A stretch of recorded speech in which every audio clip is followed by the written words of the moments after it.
Hearing aids का जो distribution हुआ है सर, उसके बारे में थोड़ा सा हमारी ऑडियंस को बताइए, इस इनिशिएटिव के बारे में थोड़ा सा हमारी ऑडियंस को बताइए सर। सब में पहले नमस्कार। मेरा नाम नासिर उस्मान शेख है।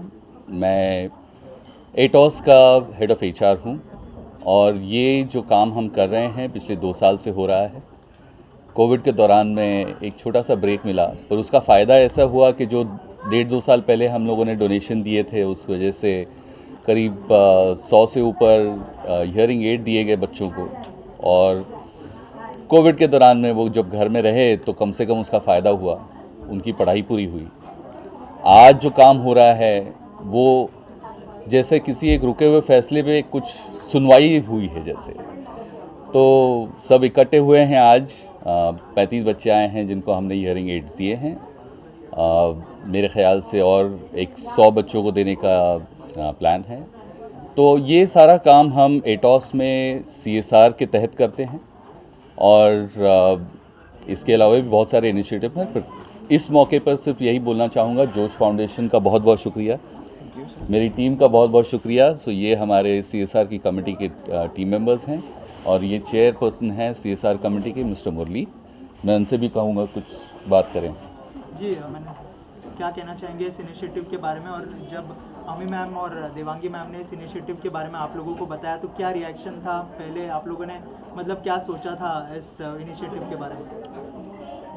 मैं तो करीब 3 साल से एसोसिएटेड हूँ जोश फाउंडेशन के साथ। और वो टाइम में यहाँ पे इवेंट होने के पहले मुझे भी ज्ञान नहीं था, इतना भी नहीं पता था कि जो बच्चे जिनको सुनाई नहीं देता है वो बोल भी नहीं पाते। तो यहाँ आके पता लगा, जो कि एक अच्छा ज्ञान समझ लो मुझे भी मिला।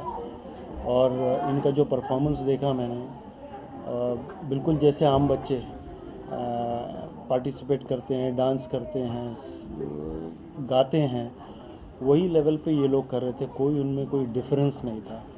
तो ये देख के बहुत अच्छा लगा कि एटॉस ने जहाँ पे भी कंट्रीब्यूट किया वो एक सही जगह पे किया, हिंदुस्तान के फ्यूचर के लिए किया। ये बहुत बड़ी बात है। अमी मैम एंड देवांगी मैम, आप दोनों से जानना चाहूँगा, आप लोगों ने जब एटॉस को अप्रोच किया इस पर्टिकुलर इनिशिएटिव के लिए, क्या कहना चाहेंगे? क्योंकि जोश फाउंडेशन और भी बहुत सारे इनिशिएटिव लेता है, लेकिन इस पर्टिकुलर इनिशिएटिव के लिए क्यों अप्रोच किया गया, और क्या क्या मतलब एसोसिएशन होने वाला है, कौन से इनिशिएटिव के लिए? So as Murli sir said and Nasir said that Etos has been working with Josh for almost 3 years now, and coming here event पे आके हमें वो फील महसूस होता है। So Etos सिर्फ पैसे दे के काम ख़त्म करके CSR पे टिक करने में बिलीव नहीं करता है। We want to engage, we want to see कि ये इनिशिएटिव कैसे, as Murli sir said, हमारे देश को कैसा बेनिफिट हो सकता है। बच्चों को तो होता ही है, but overall we are building a society, so we feel privileged that we are getting a opportunity to work with Josh. Yes ma'am. Sir आवाज़ वाइस बोलिए मैम। सो जोश फाउंडेशन की तरफ से डॉक्टर गांधी और मेरी तरफ से एटॉस को हम धन्यवाद करना चाहेंगे। पहले करीब 150 बच्चों को उन्होंने हेल्प किए और काफ़ी सारे नासिर सर ने बताया कि उनको आज एजुकेशन मिला, मोबाइल फ़ोन और ऑनलाइन नहीं पढ़ना था, तो उनका एजुकेशन मिस नहीं हुआ। और जोश फाउंडेशन की तरफ से हमने अक्टूबर से हियरिंग एड्स देना शुरू करे। उनमें 130 करीब 200 बच्चों को दिया, उसमें 135 बच्चों को हेल्प हमने एटॉस से मिली है। सो काफ़ी सारे बच्चे अभी एजुकेशन अच्छे से ले पा रहे हैं, उनका जो पीरियड जो मिस हो रहा था वो नहीं हो रहा है। और आप आज जो बच्चों ने परफॉर्म किया, अभी तो 3 महीने 6 महीने अच्छे हियरिंग एड, ये सारी हियरिंग एड्स हम उनकी ज़रूरियात के हिसाब से लगाते हैं, तो उनकी सुनाई जो है हमारे जैसे हो जाती है। और फिर उनको भाषा सीखने में पेरेंट्स और टीचर्स हेल्प करते हैं। तो अगर सुनाई अच्छी हो जाती है तो आधा काम वहाँ पे अच्छा हो जाता है, बिकॉज बच्चे खुद भी दूसरों से सीख सकते हैं। और ये जो इनिशिएटिव है कि जो बच्चे जन्म से अगर सुनाई कम देता है, हम जितना जल्दी उसको डिटेक्ट कर सके और जितना जल्दी उनको हेल्प कर सके और अच्छा इंटरवेंशन दे सके, तो आज वो नॉर्मल के जैसे हो सकते हैं।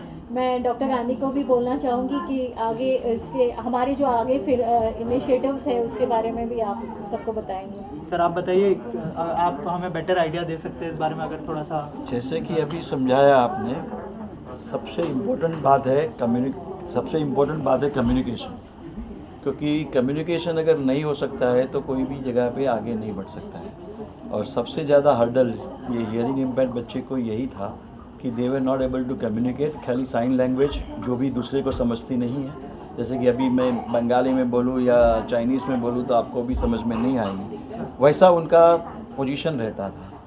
अगर ये हमने जो इनिशिएटिव लिया उसकी वजह से बच्चे को हियरिंग तो नियरली नॉर्मल हो जाता है, क्योंकि सबके पास थोड़ा बहुत हियरिंग रहता है, तो उनकी जो स्पीच डेवलप होती है जिससे वो कम्युनिकेट कर सकते हैं, सुन सकते हैं अच्छी तरह से, और सुन के ही जो डांस का स्टेप देखा होगा आज आपने, हर एक स्टेप में म्यूज़िक को भी अंडरस्टैंडिंग करके वो कर सकते हैं। तो हमारे 1-2 बच्चे ऐसे भी हैं जो म्यूज़िक में भी माहिर हो गए हैं। और आगे जाके ये देखना है, क्योंकि अभी एक चीज़ भी जो बाकी है वो उनका स्पीच डेवलपमेंट करने के लिए, क्योंकि हमारे पास इतने आदमी नहीं है कि हर एक को ऑडिटरी वर्बल थेरेपी जो बोलते हैं, यूएसए में इट इज़ वेरी पॉपुलर।